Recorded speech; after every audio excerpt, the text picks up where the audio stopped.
Hello everyone, I'm Ozan Örmeci. Today we have a very valuable guest, Professor Herbert Reginbogin from American Catholic University. We will be discussing US politics, Turkish-American relations, and Turkish politics with Professor Reginbogin. Professor Reginbogin has a very long and productive career, so he has a lot of knowledge about US politics, Turkey, and other issues. He has previously taught in Turkey as well. So, Professor, thank you for being with us today. Welcome. Thank you. It's been a pleasure. Thank you very much for inviting me. It's an honor for us. Thank you, Professor. Let me introduce you. Professor Herbert Reginbogin is a professor at the Catholic University of America. He's a professor of international relations and international law. He's been a faculty member at several universities on both sides of the Atlantic.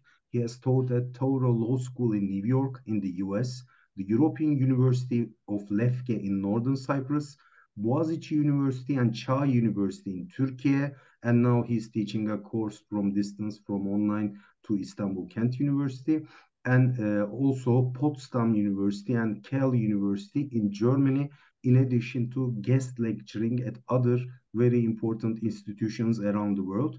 After spending more than 2 decades of teaching, Professor Reginbogin now resides in Washington, D.C., where he is currently completing his research on American foreign policy, national security issues related to human and energy security, religious identity, freedom, and foreign policy impacting international law. He is specialized in US public policy, political, economic, and security issues facing Europe, the Middle East, and the East Asia. Throughout his career, Professor Reginbogin has written over 15 publications on this topic. It's such a great career, Professor. Thank you once again for being with us. We want to take your expert views on several matters. I want to discuss with a question on US domestic politics. Uh, Although Turkish-American relations are not in the perfect shape, maybe, uh, there is constant interest towards US politics in Turkey. When there's an election in the United States, generally Turkish TV channels for 2 days, 3 days cover only US elections. And 2020 presidential elections was also very interesting. So it was also a controversial election. Joe Biden from Democratic Party, former vice president during Obama's term, he was elected president. Now he's in charge more than 2 years, so I think maybe we can assess his performance, how good President Biden and his team did so far now, because we don't have so many coverage on US domestic politics in Turkey. Plus, the next election, 2024 election, what are your earlier thoughts? Do you think President Biden could seek for re-election? And former President Donald Trump, who lost the election, 2020 election, he's now he has recently become the first criminal charged US president, I think. What do you think about his also becoming a candidate? So could you enlighten us on these matters? Thank you, Professor. Well, thank you very much for these very interesting questions. I guess maybe I'll start with the chronology from 2020 and then work up to the present. President Biden has achieved three important issues in domestic policy. One, he has lowered the price for prescription drugs. Two, he has laid out an infrastructure program. And thirdly, he has reinvigorated on the domestic scale that America is back.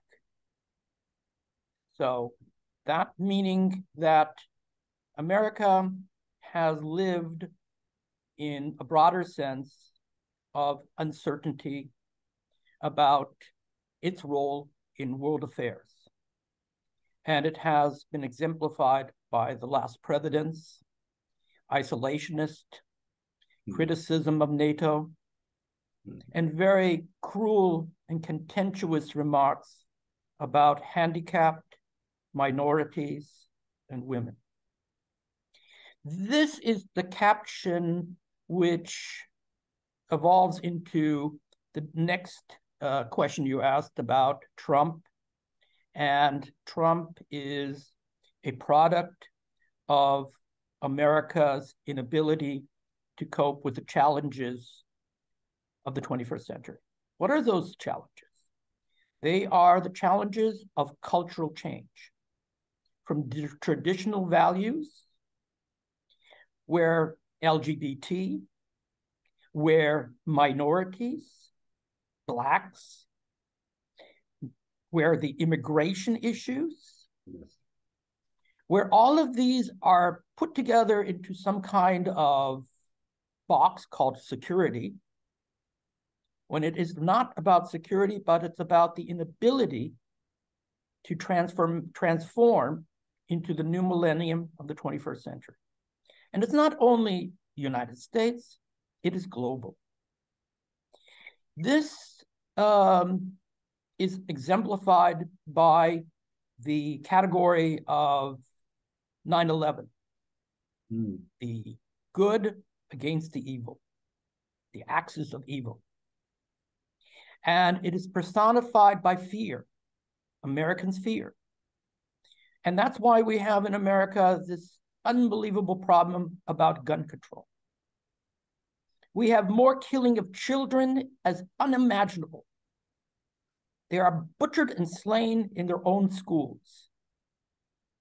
And no American steps up to the plate to say there is a relationship between gun and violence. There are so many irrational, rationalized excuses that comes back to the very core of what I started to say, the inability to change, to transform from those traditional lifestyles into what are the challenges of the 21st century. And the political situation right now, what Trump is posing, is America first. America is not first. It lives in the world community. It's not exceptionalism. It's about being part of the world community seeking peace and justice and security. Together, the world can live and coexist. That means, however, that when other countries violate the very principles of peace and security, as Russia invades Ukraine, America has now returned to have to understand what was its failing in Iraq 2003. So I've gone a little bit further than the questions you asked, but the principle is America is now learning to transcend, to ask the question, where do we go? How do we live together? How do we not have a civil war, potential civil war in this country about women's rights and abortion? These are the challenges.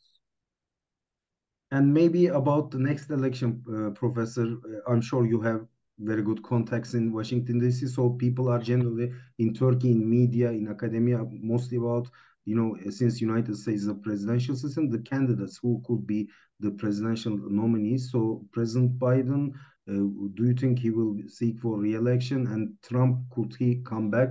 Which will be the candidates on 2024 election? Maybe? President Biden, unless some illness occurs, will run as the next presidential candidate for the Democratic Party. Okay. On the Republican side, Trump most likely will maintain his role as the candidate for the Republicans. The awful part of the Republican nomination is that those who want to expose themselves as an alternative to former President Trump is choosing ultra nationalistic choices. You mean the Florida senator, Florida governor? No, the governor of Texas. When the governor of Texas has the intent to pardon a man who was found guilty by a jury of murder and hasn't even been sentenced, and will announce that he will be pardoned because the ultra-nationalist groups that is a part of his constituency in Texas object to this decision by the court. This is politics in its most worst imagination. Yes, DeSantis is also one of those candidates who's very repressive. He's trying to challenge Disney World for bringing in new types of cartoon characters which don't fit into the traditional value and symbols. I'd like to remind that the Red Cross doesn't fit in to the Middle East. That's why you have a crescent. Symbols make a big, important differences in culture, and respectfully. And respect is absolutely the part of living together. And we are losing respect for each other in America for our differences. Okay, Professor, thank you for this answer. Let me pass to my second question. Unfortunately, Turkish-American relations are in a constant crisis in the last few years. The failed coup attempt of 2016 and the continuing disagreements between two allies about the Kurdish question and maybe Turkey's close ties with Russia seem to be two important issues on the table. Plus, Turkey's downward trend in democratization also seems to have a very negative effect in relations with the United States.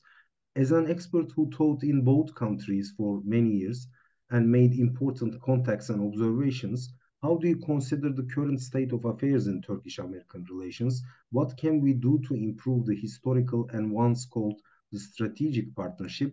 Plus, if I'm not mistaken, you were part of Ibrahim Kalın's recent contacts in Washington. He later moved to Moscow as well. So could you give us maybe some information about the current situation of Turkish-American relations and the diplomatic efforts to strengthen the historical partnership? In general, Turkey has no one on the Capitol Hill who wants to listen seriously to Turkey's concern. The F-16, which is an issue that the Turkish Foreign Ministry and the Turkish government desires, is supported by the administration, by President Biden. But to get that purchase, you need to have Congress to come on board. Yes. What do you do? And first of all, what are the reasons? The reasons are the principles of democracy. So we just had a summit of democratic countries. Guess who didn't come? Hungary and Turkey. Is that where you want to be? And if it's not, or if it is, that choice has to be made. It will be made significantly come May 14th or May 28th. And that will tell the future of that relationship. The relationship will either improve dramatically, and I assure you, dramatically, because there will be a new will, a new hope, a new light, and speculation will be that some of these issues will be ironed out. Others will not. But that's a part of transformations. And you must put that in context, that Turkey experienced a coup like a 9/11.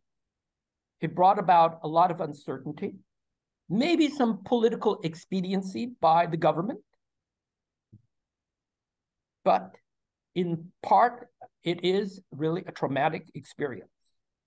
So things are changing, not for the better in terms of pure democratic evolution. In the United States, 9/11 led to the Patriot Act, yes, which means no habeas corpus, no right of it for a foreigner to be brought before a court, Guantanamo Bay, etc. So it is a phenomenon that occurs also in Turkey in terms of how the judiciary is sanitized, where you don't have enough jurists, et cetera, et cetera. So I think with the changing or with the developments of this relationship, whatever the outcome is in the presidential elections, will be a priority. Because at the same time, the Russian export of goods, of hydrocarbons, of increasing the revenue stream for Turkey, making Russia financially stronger, is diametrically opposed to American sanctions or the aims of American sanctions. So this will have enormous importance in the meeting of Vilnius in July, where NATO and Ukraine together will meet to strategize what would be the future of the war. And it's based on various factors on the battlefield, etc. But the outlook is that the West needs to consolidate as one strong partner against those nations that don't uphold the rule of law. And if Turkey is more inclined, for which it has done a great job in terms of its transactional impartiality of bargaining the export of grain and making sure the world is not hungry or have a food crisis of a global nature. These are very positive aspects of Turkish foreign policy. So it's not black and white, but the time is coming because there's not enough energy in Europe. The heating is not there for the households. This is a democracy, not a dictatorship. This is not the state of emergency. This is where you need the people to come on board and support, as the Europeans did this past winter. This is the future. And in that context, Turkey's role as it contributes to upholding the rule of law, as it contributes to work for peace and security, that will enhance the relationship between Turkey and the United States. And that doesn't matter on what administration you have in Turkey. Those are the principles for and the challenges it faces. I get it very well, Professor. Thank you.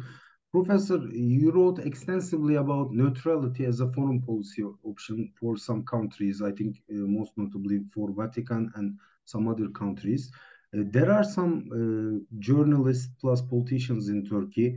Because of Turkey's high energy dependency on Russia, they are proposing a kind of similar positioning for Turkey between West and Russia, or the East in general. However, we know that Turkey is a long-time serving NATO member.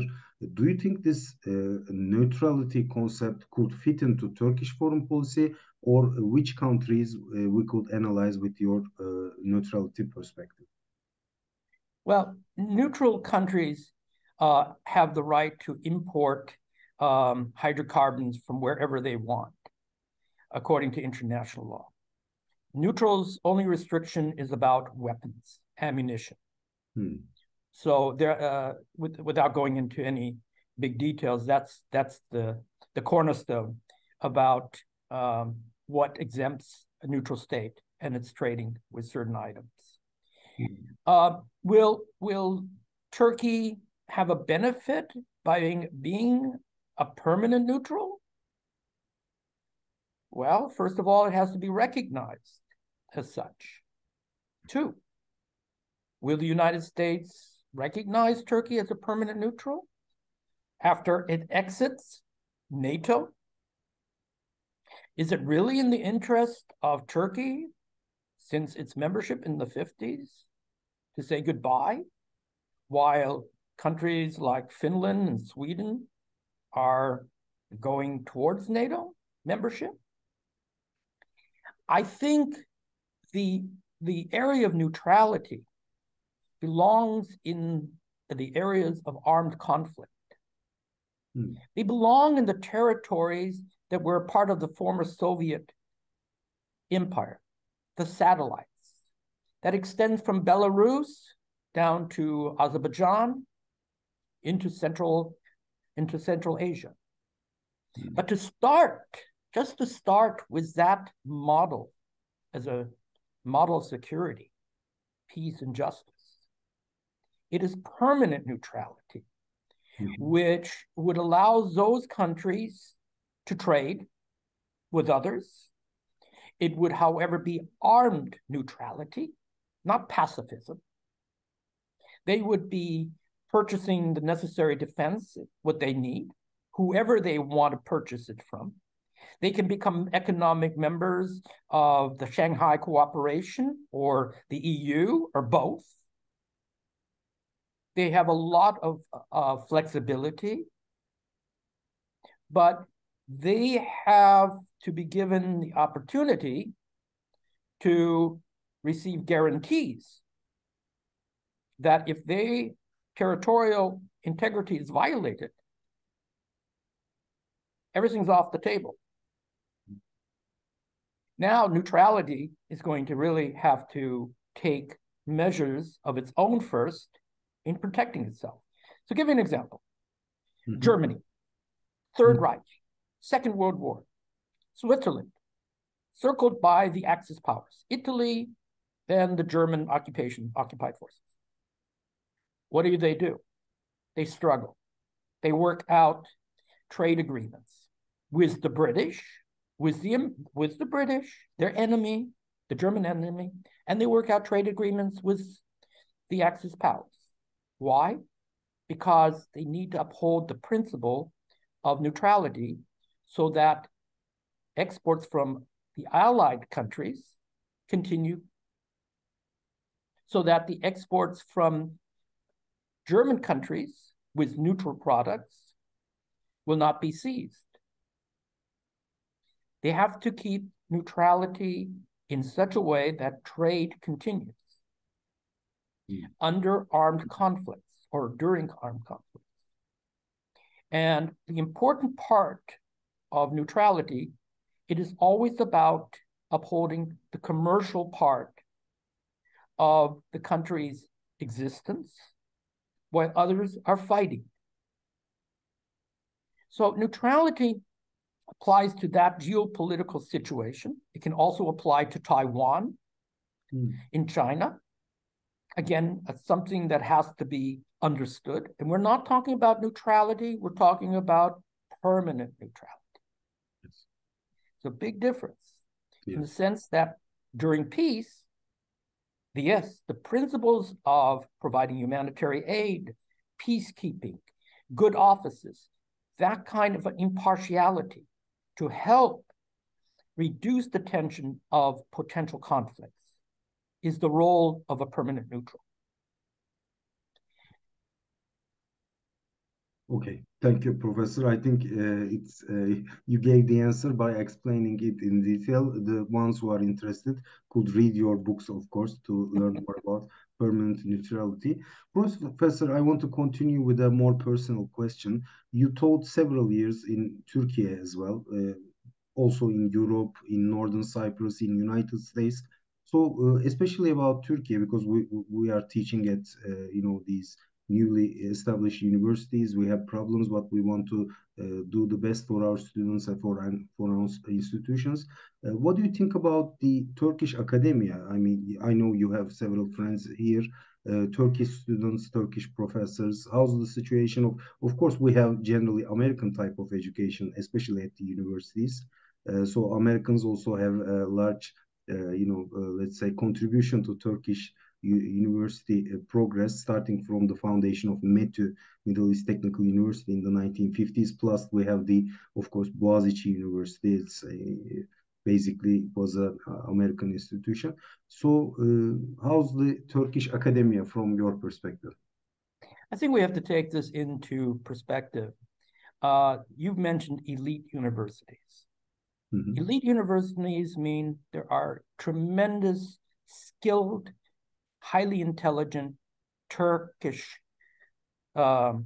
individuals or other nationalities attending Turkish universities. So there is no doubt that they are on a top level globally. But the other issue, and this you have to commend President Erdogan, is that 20 years ago, 22 years ago, when he came to power, he achieved two principal important policy developments: public health and education for the underprivileged. And that is enormously important for social justice, for social development, and for social consciousness. He gave young people opportunities to at least have access. Now, they may not be qualified to go to Boğaziçi or METU, but they may be qualified, like here in America, a junior college after high school. Or in Germany, we call them Hochschule. It's a different pattern for different occupations that they are trying to achieve. You will not become a rocket scientist by going to a foundation university, but you may achieve the foundation, the degree, after 4 years and say you've learned and you have matured that you can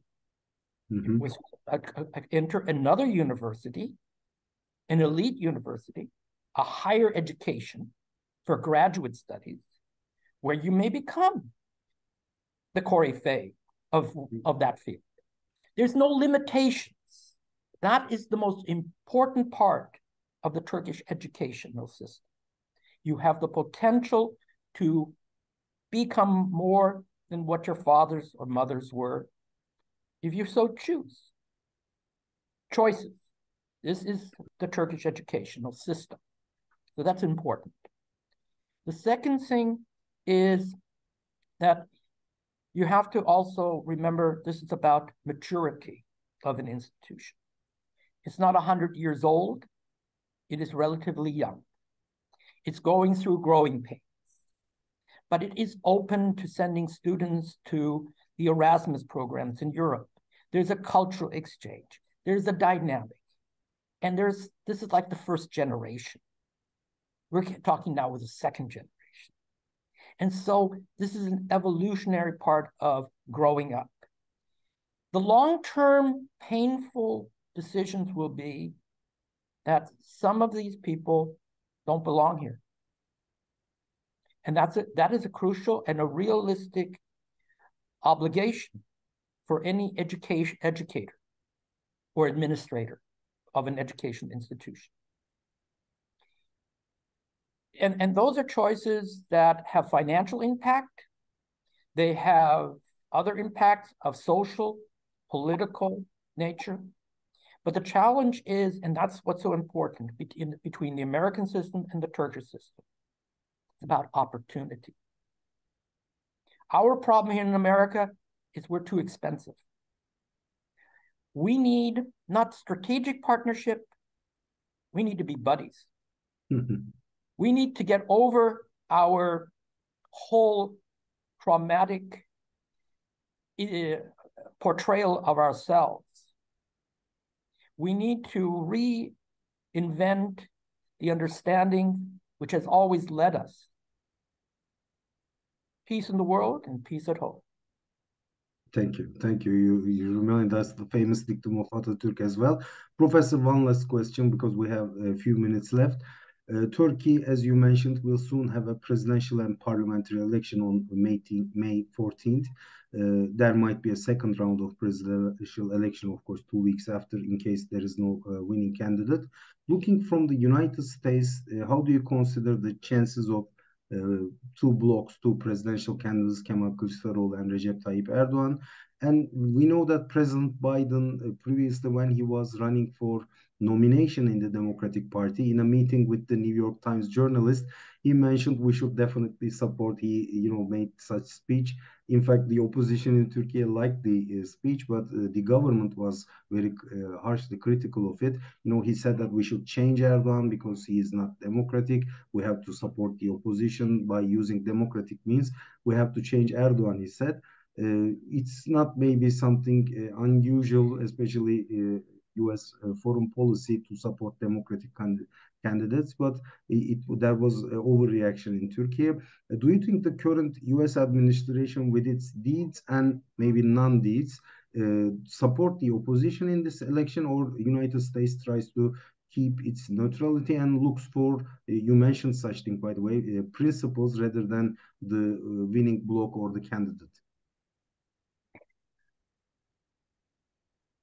President Erdogan responds, you should know your place, when he hears these kind of criticism, or rather when the U.S. ambassador Flake goes and meets with the opposition parties.